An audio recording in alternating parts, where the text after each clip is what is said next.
sa bawat pagtingin.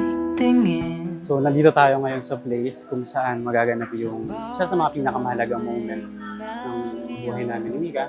So, today, we'll be ready a proposal. So, we're part of this plan and isa rin kami sa mga coordinator ng event na to na mangyayari. And Yeah, so ayan.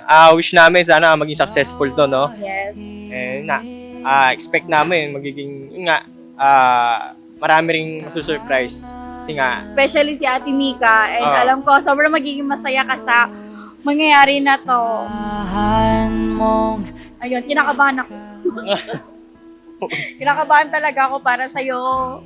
Sana wala kang idea. Although alam ko meron kang magiging idea, pero sana medyo na libang-libang yung isip mo na mawala sa idea yung may proposal na magaganap. Ayun. pero kay Kuya naman, good luck. Good luck everyone. Wishing you all the best. Mwah. So, yeah, bakit August 30? Meron deep meaning yung August sa kanya. So, yun yung reason why today ang pinili ko. At hopefully, kinakabahan ako sobra. Hindi ko alam kung anong maging reaction niya. Hindi ko alam kung anong maging reaction to that time. Hopefully, maalala ko lahat ng speech. And yeah, mapapayas natin siya.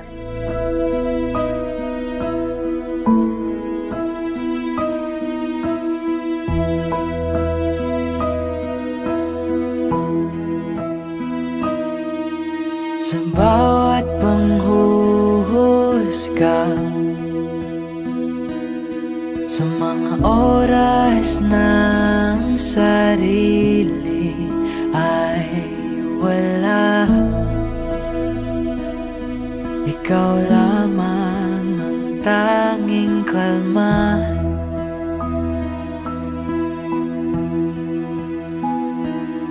Sa paglubog ng araw at ilaw ng buwan, maubos man ang kandila, di magbabago para lamang Good luck sa akin.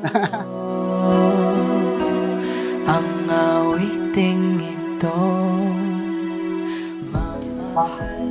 I never imagined na this moment would come na magiging thankful ako sa existence na isang tao. Ang dami kong wrong choices sa life. Pero this time, alam kong magiging tama yung decision ko na piliin ka, tunuhin lahat to.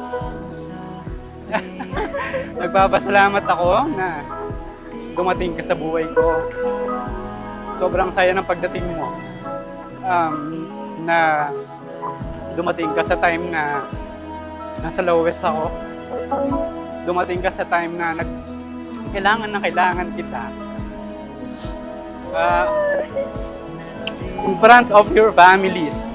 My family, your loved ones. So tonight, I'm asking you this question.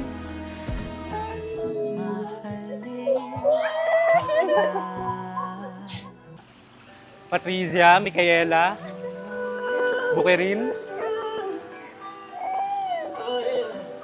will you marry me?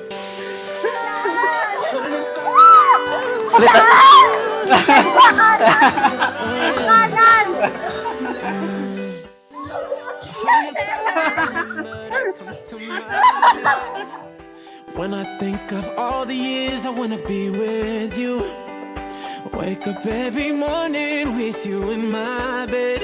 That's precisely what I plan to do.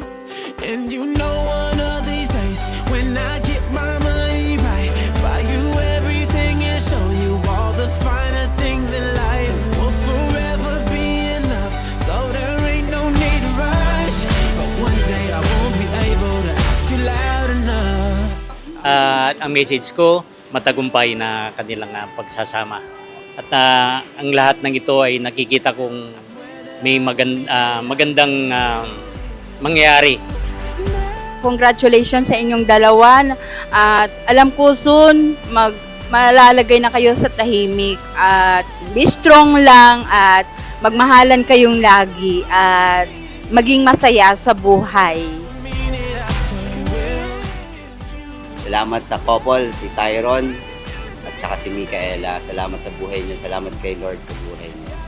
Thank you, Lord. At nag-meet silang dalawa. At siyempre Tyron, alagaan mo yan si Mika. Alagaan mo mabuti yung aming prinsesa, yung putiting ko, yung neneng B ng buhay ko. Alam mo yan. Wake up every morning with you in my bed. That's precisely what I plan to do.